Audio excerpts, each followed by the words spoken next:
Кім лайк басады, Құдай тағала лайк басқан саусағына құт береке берсін. Енді лайк баспағандарды ештеңе айтпай ақ қоямын, өздерің біліңдер. Қазан қаласында болған БРИКС жиналысы туралы бірнеше әңгімені айта кетейік. Біріншісі, БРИКСке сіздердің тақай гүлдеріңіз барыпты. Тигр, керемет дипломат, аузына 7 тіл сыйған тек қазақ тілі сыймаған, әлемнің 7 үлкен тілін білетін, бірақ қазақ тілін білмейтін тақайларыңыз, тақай гүлдеріңіз Қазанға барып, сол Қазанда БРИКСте сөз алыптымыш. Енді осы биліктің жалдамалы жазғыштары әлеуметтік желіде ойбай тақай деп сыртынан тамсанып, тақайдың сөйлеген сөзі басталар-басталмастан әгі жалдамалы жазғыштар оргазмға жетіп, бүкіл әлеуметтік желіні лаңғада қылып жатыр екен. Не болды екен десе, әлгі аталмыш тақай көрші елдің тілінде, яғни қожайынның тілінде, өзінің құдайының тілінде сарнап отыр екен. Сөйтіп БРИКСке бұл енді шақырту алғанын, қазақтар ойланатынын, тіпті қатыспайды анау мынау деп неше түрлі біздің жалдамалы жазғыштар неше түрлі құбылтып айтқандай, сөйтіп бірден БРИКСтің құшағына кірмей қалыптымыш. Ойбай, баяғыда Петербордағы үлкен саммитте Путиннің көзіне қарап бақырайып тұрып, батырымыз, еріміз қасқайып тұрып, біз Луганскы халық республикасын, Донецкы халық республикасын мойындамаймыз деп айтып салды ғой. Қайыспас қайсар ерім ай деп елдер тамсанған болатын. Міне осы қалың жағымпаз жантақтар тағы да жанталасып, ойбай БРИКСке қатыспаймын деді деп оттап кетіпті. Өздерінше осының барлығын Тоқаевтың бір керемет саяси дипломатиясы депті. Ендеше бір нәрсе, бір сұрақ. Егер БРИКСке қатыспайтын болса, ол сандалып анау Қазанда не қып жүр? Әкесінің басы бар ма? Тұз төгіп қойып па? Жоқ, Путин кел десе шауып баратын, отыр десе отырып, тұр десе тұратын құл екендігін дәлелдеуге барды ма? БРИКСке қатыспайтын адам көрмегенін БРИКС болсын, БРИКСті желкемнің шұқыры көрсін деп өзінің Қазақстанда жүре бермеді ме? Бұл жердегі әңгіме не? Себебі шыбын 1000 шақырым жерден нәжістің иісін сезеді. Шыбын ешқашан шырынға қонбайды, иіскеп жүріп нәжіске қонады. Ол нәжістен рақаттанады, ол нәжістен кайф алады. Ал бал арасы гүлге қонады.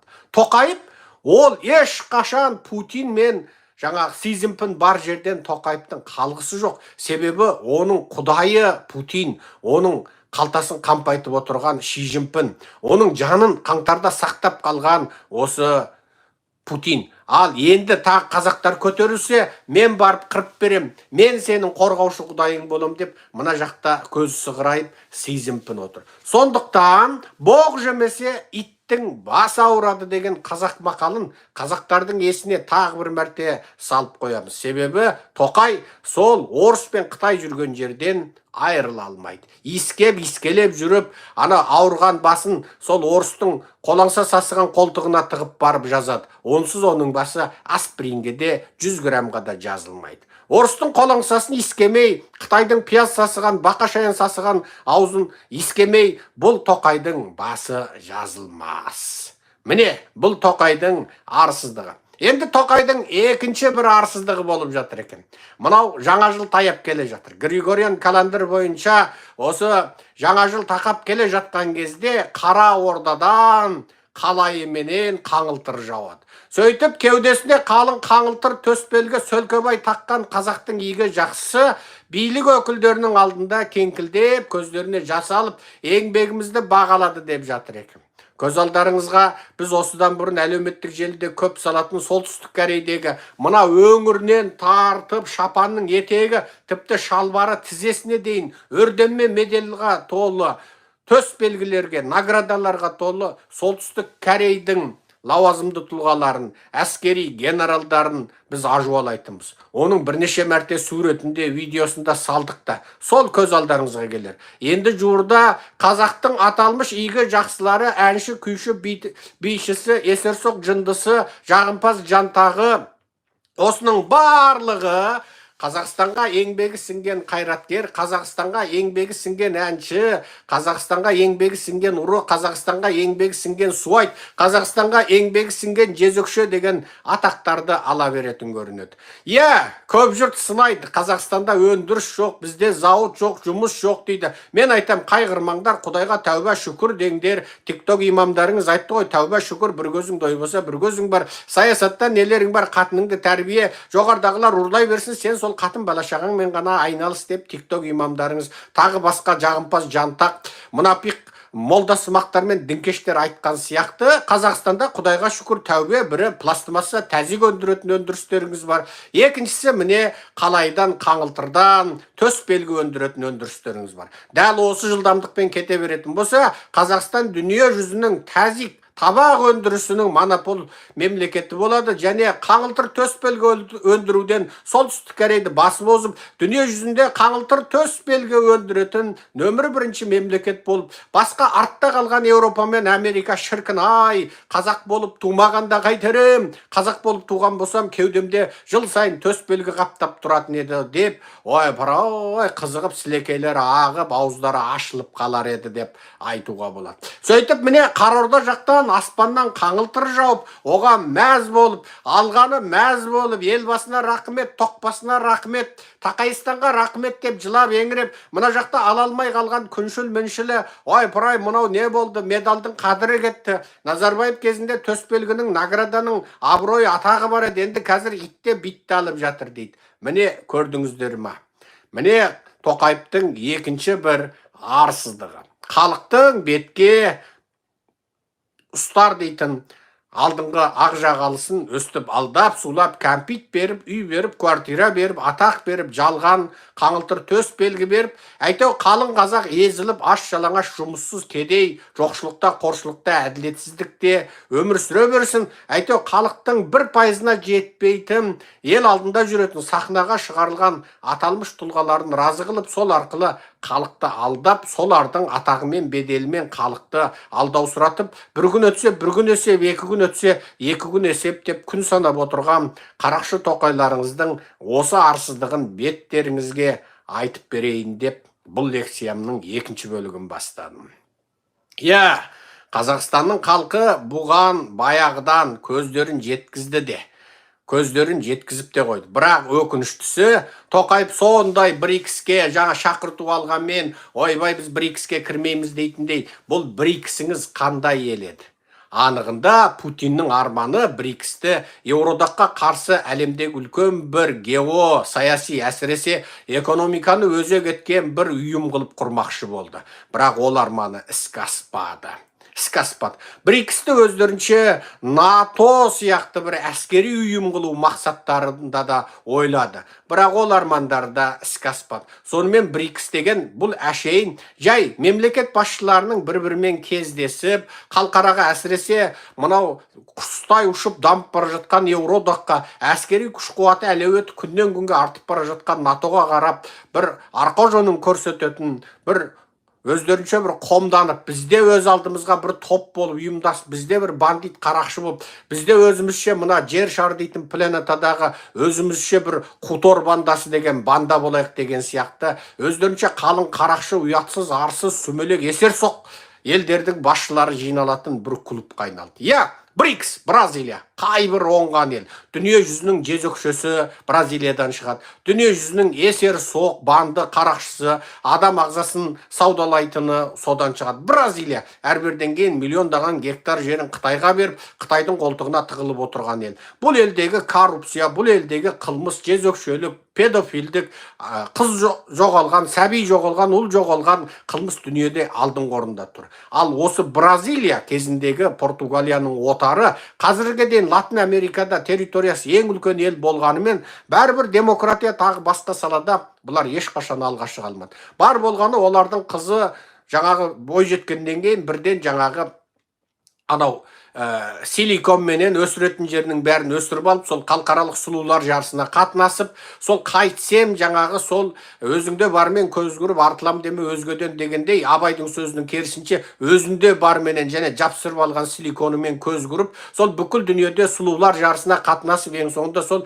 Америка, Европадагы бир каусаган кәрі шалга тийип алып, азаматтыгын алып, грин картын алып, жан багууду көздөйтүн эл. Яғни бул эл анығында соңғы кезде экономикасы біртіндеп сәл-пәл дегенде сол тұрмыстық техника, жаңағы тұрмыстық өндіріске қарай бет алғанымен анығында бұл дамыған, өскен, өркендеген Европамен, Америкамен, немесе өсіп келе жатқан басқа да елдермен салыстырғанда көш артта қалған ел. Жан саны көп, сол Қытай, Индия сияқты жан саны көп, және арзан еңбек күші бар, және өздерде сол тауар өндіруші ел, яғни арзан еңбек күшпен тауар өндіретін елдің сапына қосылайын деп келе жатқан ел. БРИКСтағы Б-ның сыйқы осы. Ал БРИКСтағы Р кім еді? Бұл Russia. Яғни Ресей, рашизмнің отаны, шовинизмнің отаны, сасық көкіректіктің, есер соқтықтың, жезөкшеліктің отаны, коррупцияның отаны, геноцидтің отаны, айналасындағы мынау Еуропадан тартып Орта Азиядағы көршілеріне дейін тарихтан бері тек қырғындар мен геноцидтарды алып келетін зұлымдықтың отаны. Бұл Russia. Russia жүрген жерде жақсылық жоқ. Ресей жүрген жерде ешқашан оң тірлік болмайды. Ресей бүкіл адамзаттың өркениетінің жауы. Ресей тек қанды қырғын, соғыс, жою. Міне сол Ресей БРИКСтің белді мүшесінің бірі болып, өзінше айналасына өңкей сол Қытай сияқты, Индия сияқты жан саны көп, өндірісі жоқ, және өздері жаңағы Ресейдің қаруына қарай мұқтаж, сол арқылы Ресейменен жаңа одақтасқысы келетін, Ресейге жаңа арзан еңбек күшін және чұрым-пұрым тауарын беретін, IT-нан көмектесетін, ал анығында атом қару, ракета қару, тағы басқа су асты сүңгуір кемесі сияқты қаруларда Ресейге күні түсіп отырған Қытай, Индия сияқты бауырларын, братишкелерін қасына жинап, өздерінше бұлар да бір талғарский, хуторский банда болғысы келетін сүмелек мемлекеттің сүмелек арманы. Бұның барлығы сол рашизмның туындысы деп айтуға болады. Ал Ресей шын мәнінде күн санап кері кетіп бара жатқан ел. Оның қазіргі танкілері де тасталқан болды. Украинаның дрондарының қасында Ресейдің дрондары түкке келмей қалды. Міне Украина қазір тіпті Ресейдің қиыр ішкі жағындағы спирт зауыттарына дейін, қару-жарақ зауыттарына дейін бәрін өртеп жағып жатыр. Күн сайын тек әлеуметтік желіден және ресми ақпарат құралдарынан Ресейдің ана мұнай зауыты жарылыпты, мына жерде спирт зауыты жарылыпты, ана жерде ана қаласындағы бірдеңе қойма жарылыпты деген ақпараттан басқа түк оқымайсың. Ал Ресей міне осы Совет одағы кезінен тартып тіпті Совет құлағаннан кейінде мына қарапайым халықтың тұрмысын жақсарту, мектеп салу, докторхана салу, тас жол салу, IT, компьютер жасау, анау мынау өндіріс бірдеңе деп басын қатырмай, сол Советтен қалған әскери техникасын күннен күнге көбейтіп, жаңа бір танкісін екі қылып, екі танкісін төрт қылумен ғана айналысқан сүмелек ел, міне соғыста жаңа танктер қанша жарылып қырылса да, бұл бәленің қаруы да бітпейді екен. Яғни тентек шоқпар жинайды дегендей, Ресей өмір бойы тек қана соғысқа дайындалғандығын осы соғыста көрсетіп отыр. Ұшақтар бірінен кейін бірі қирап жатыр, танктері бірінен кейін бірі қирап жатыр. Бірақ бұл бәленің не ұшағы бітпейді, не танкісі бітпейді, жеріне тура салып тастаған мұнай өңдеу зауыты да бітпейді. Қазақстан міне бір мұнай өңдеу зауытын толық іске қоса алмай, Назарбаевтың кезінде 30 жыл бойы пұшайман болып, шерменде болып, бензин мен сәлеркенің өзін Ресейден алып қор болып отырған болса, мынау Ресейдің мұнай зауытын украиндердің өзі жарып жатыр, ал мен өзім таңырқаймын. Құдай-ау, мына бәледер Советтің кезінде бүкіл одақтың байлығын тек өзінің жеріне керек па, керек емес па, зауыт өндірісті сала берген екен ғой. Жаңа мұнай өңдеу зауыттарын сала берген екен ғой, қару зауыттарын сала берген екен ғой деп таңырқап отырмын. Сол Ресей міне БРИКС арқылы өзінше Еуропамен, Америкамен ұстасып, өзінің айналасына өңкей сіңірі шыққан кедей сүмелек диктатор басшылары бар елдерді жинап, өзінше батысқа қаратып бір доңайбат шеккісі келеді. Бірақ анығында осы жолғы БРИКСтің жиналысы қалай болды? Біріншісі, БРИКСтің жиналысына қатысады деген 30 шақты елге мынандай хабарландыру жіберіліпті. Ол бірінші хабарландыру емес. Себебі оған қатысатын журналист бар, сарапшы бар, бақылаушы бар, жаңа киімі түктегіші бар деген сияқты. Кейбір басшылардың арнайы тағамын жасайтын, аспаз, маспазы, шашын жасайтын, жаңа массаж жасайтын қалың жаңа атқосшысы бар, жағымпаз жантағы бар. Олар тобымен салпылдап келеді ғой. Енді оларға екінші мәрте хат мынандай ескерту барған. БРИКС-ті ұйымдастыру комитетінен сіздер мына Қазан қаласында жалпы Ресей жерінде мастер картымен немесе виза картымен халықаралық төлемдерді төлей алмайсыздар. Мынау Ресей жерінде мастер карт және халықаралық жаңа бүкіл жер бетінде төлем төлейтін виза карттар жаңа қолданылмайды. Сондықтан мүмкін болатын болса ақша, нақ ақша, яғни кеш алып келіңіздер деген ғой. Кеш дегенде кеш мүмкін болатын болса өз елдеріңіздің төл ақшаларыңыз емес, еуро және доллар ала келіңіздер деп тапсырма беріп.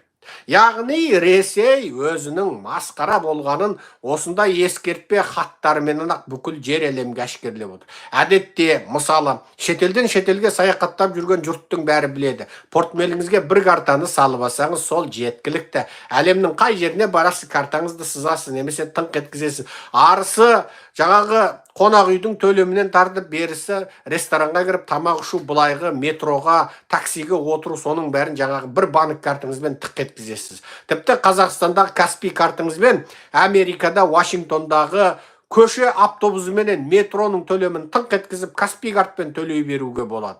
Міне бүкіл дүние осындай болып кеткен кезде енді Ресейде жаңағы виза карт, мастер карт, Каспайды кәш алып келіңіздер, нақ ақша алып келіңіздер дейді. Міне осыдан ойлаңыздар. Енді осы Қазандағы жиналысқа дамбалының ішіне қалта тіктіріп, қатынына қалта тіктіріп алып, оған жаңағы бума доллар менен евроны салып келген шетелдің басшыларын ойласаңыз, енді ары қарай не болды? Қызықтың көкесі. Бұл енді дүние жүзінде бұғанға дейін тарихи жаңағы мәні бар, саяси, геосаяси мәні бар жиналыстарда өмір бақи болмаған бір сұмдық жиналыс болды. Бұл БРИКС-тің бірінші масқарасы. Екінші масқарасы.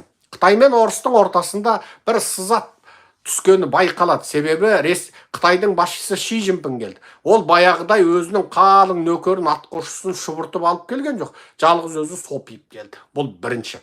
Екіншіден, оны күтіп алғанда алдыңғы жолы Путин Қытайға барғанда қызыл кілем жайып, тіпті Путиннің бүкіл жүргенде жер әлемде дипломатияда жоқ, ұзыннан ұзақ айналған, иірілген қызыл кілемдерден Путинді ұзыннан ұзақ жүргізіп қойған болатын. Әдетте дипломатияда оның сол ұшақтан түскенде бір қызыл кілем, жаңағы мемлекет басшысының резиденциясына кіретін жерде бір қызыл кілем, жаңағы ғимараттың сыртында қызыл кілем жайып, соның үстінде тұрып, қол алысып, бір ұзақтан ұзақ фотоға түсіп, бірінің қолын бірі сілкілеп, ұзақ тұрып фотоға түсетін, немесе бірлескен мәлімдеме тарататын кезде қызыл кілем болады. Ал Ши Цзиньпин Қытайдың қызыл кілемі арзан екендігін көрсетті, әйтеу Путинге жаңағы бірденке 100 метрге жететін қызыл кілем жайып, айналдырып жүргізгенде қойған болады. Бірақ осы жолы Ши Цзиньпинді ондай құрметпен күтіп алған жоқ. Жай сол Татарстан Республикасының кәдімгі өңірлік лауазымға ие бір басшысы күтіп алды. Не Ресейдің сыртқы істер министрі, не премьер-министрі, не Путиннің қасындағы сенімді серігі,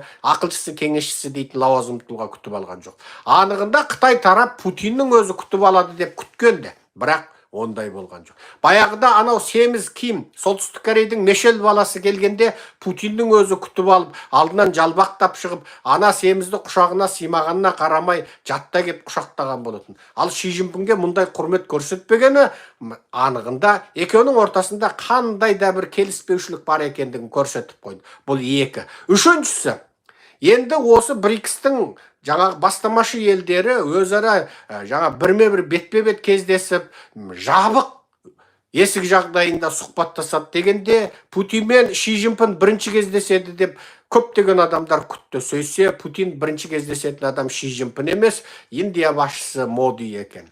Осыдан-ақ ойлай бер. Анығында Ши Цзиньпин Путиннің жанын сақтап тұр еді ғой. Моди Ши Цзиньпинге Моди Ши Цзиньпинге қарағанда Путинге ондай көп көмек көрсеткен жоқ. Бар болғаны ол сүмелек Ресейдің мұнайын арзан бағада сатып алып, содан түскен табысқа мәз болып отыр. Анығында Ресейдің мұнайын Қытай Индиядан көп сатып алмаса, аз сатып алған жоқ.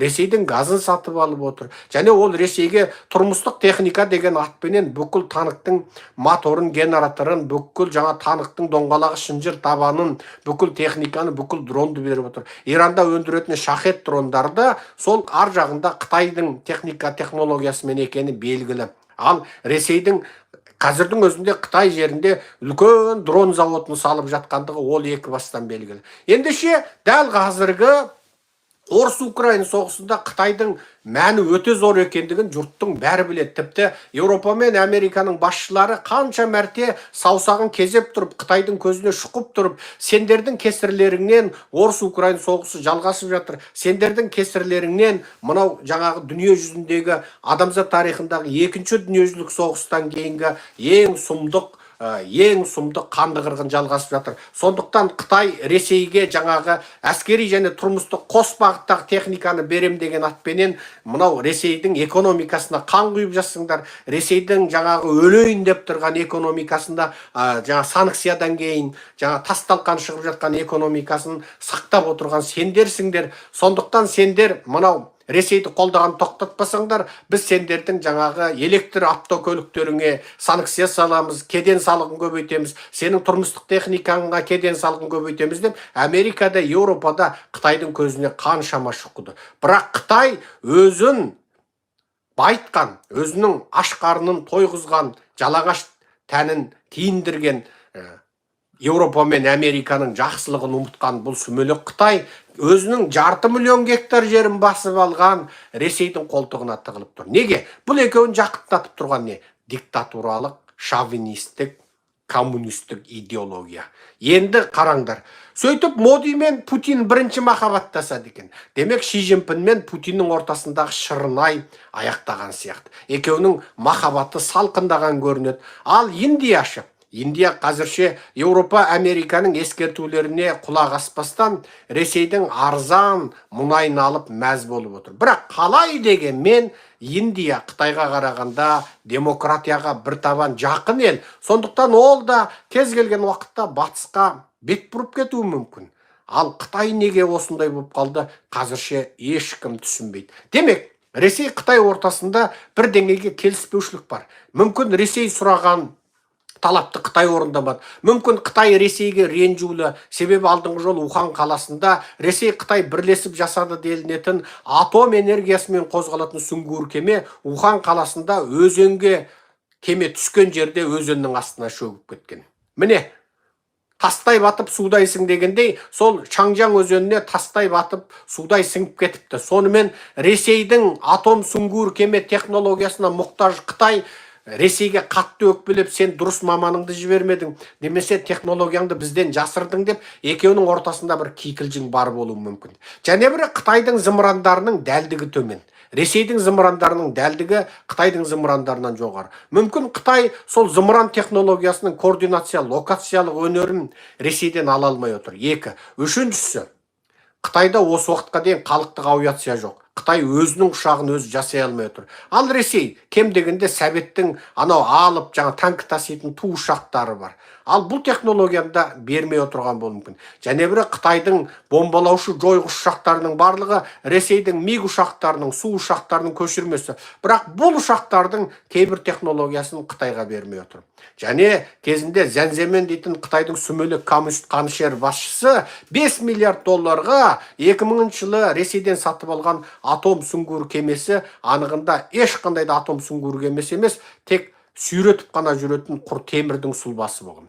Және ода атом реакторы жоқ, және оның жаңа атоммен қалай қозғалтуды осы сияқты барлық запчастардың бәрін шешіп алып, жай әшейін сүңгуір кеменің қаңқасын Қытайға сүйретіп апарып тастай салған. Енді соны Зәнземеннің жауы болған Ши Цзиньпин оны Ляонинде оны жұрттың саяхаттап кіретін бір туристік нүктесі қылып қойып, елге билет сатып, билеттен ақша жиып отыр. Мақсат не? Алдыңғы Қытай басшысының жаңағы істеген отан сатқыштық қылмысын әшкерелеуміш. Анығында ол өзінің қарсыласын әшкерелеп отыр. Яғни Ресей көптеген технологиясын Қытайға бермей отыр. Мүмкін Ресейдің өзі Қытайға өкпелі шығар. Мүмкін Путин мен Ши Цзиньпин келіскенде мен Украинаға соғыс ашқанда сен Тайваньға соғыс ашасың деген болар. Бірақ Қытай ойланып қалды. Неге? Ол әскери технологиясының күш қуатына сенбейді. Неге? Тайвань анау атам заманнан Американың одақтасы. Тайваньның әскери күш қуат технологиясы, әуе қорғаныс жүйесі, оның жаңағы F-16 ұшақтары, оның зымырандары, ол Қытайдікінен артық болмаса кем емес. Ал Қытайдың Тайваньнан бір ғана жері артық, ода атом қаруы, яғни атом бомбасы мен сутегі бомбасы бар. Тайванда осы екі бомба жоқ. Бірақ ода басқа технологияның бәрі бар. Ал атом бомбасы мен сутегі бомбасы бар Қытай, ол екі бомбаны Тайваньға ата алмайды да. Себебі оны атса, ертең басына бәле табады. Бүкіл қалқара болып, сен тиым салынған қаруды қолдандың деп, Қытайдың шақ-шәлекейін шығарады.